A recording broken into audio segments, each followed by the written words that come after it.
શ્રીમતી રેખાબેન તે શ્રી રમેશચંદ્ર કબીરાની પુત્રી અને વર્તમાન અરજદાર શ્રી સુરેશભાઈ સોમાભાઈ નયનની પત્ની રાજકોટ જિલ્લા પંચાયતની શાળામાં પ્રતિવાદી દ્વારા વિદ્યા સહાયક તરીકે તારીખ 23/1/2001ના રોજ નિયુક્ત થયેલા અને તારીખ 9/8/2007ના રોજ ફરજ બજાવતી વખતે તેમણે જીવ ગુમાવ્યો હતો. શાળામાં વીરાંજલિ વન મહોત્સવની ઉજવણીની તૈયારી ચાલી રહી હતી ત્યારે તેને સંબંધિત શાળા સામાવાળાઓ દ્વારા તારીખ 9/8/2007ના રોજ રજા પર હોવા છતાં વિશેષ ફરજ પર આવવાનો નિર્દેશ આપવામાં આવ્યો હતો.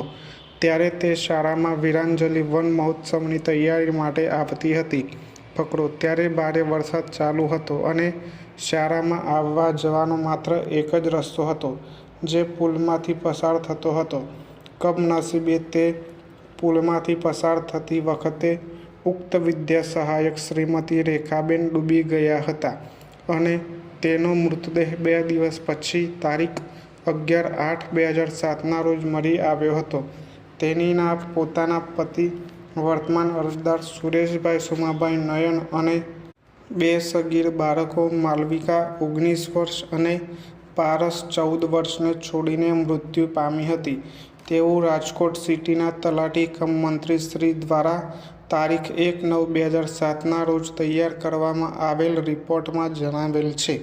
ફકરો પતિએ દયાની નિમણૂક માટે અરજી કરી હતી. શ્રીમતી રેખાબેને પ્રાથમિક શાળાના શિક્ષકના પદ પર નિયમિત પગાર ધોરણમાં નિયમિત થયા પછી તેની નિયમિત સેવાના 5 વર્ષ પૂર્ણ કર્યા ન હોવાના આધાર પર અરજી નકારી કાઢવામાં આવી હતી. તેની 5 વર્ષના સમયગાળા દરમિયાન તારીખ 9/8/2007ના રોજ મૃત્યુ પામી હતી. રહેમરાહે નિમણૂક માટેની ઉપરોક્ત અરજીના અસ્વીકારથી નારાજ પતિ વર્તમાન અરજદારે વિશેષ નાગરિક અરજી નંબર 945/2011 દ્વારા આ અદાલતના વિદ્વાન સિંગલ જજનો સંપર્ક કર્યો હતો, જેને વિદ્વાન સિંગલ જજ દ્વારા તારીખ 5/7/2016ના આદેશ દ્વારા નકારી કાઢવામાં આવી હતી અને તેનાથી વ્યથિત અને અસંતુષ્ટ હોવાના કારણે લેટર પેટન્ટ અપીલ આ અદાલત સમક્ષ દાખલ કરવામાં આવી છે. ફકરો અપીલકર્તાના વિદ્વાન વકીલ શ્રી આનંદ બી ઘોઘિયાએ અમારી સમક્ષ વિનંતી કરી હતી કે તેમની સેવાનો સમગ્ર સમયગાળો તારીખ 25/1/2001થી તેમના મૃત્યુ સુધી નિયમિત સેવા તરીકે ગણવામાં આવે, કારણ કે તેમણે નિયમિત પસંદગી પ્રક્રિયાનો સામનો કર્યો હતો અને તેમની નિમણૂકને કોઈપણ રીતે અનિયમિત અથવા ગેરકાયદેસર ન કહી શકાય.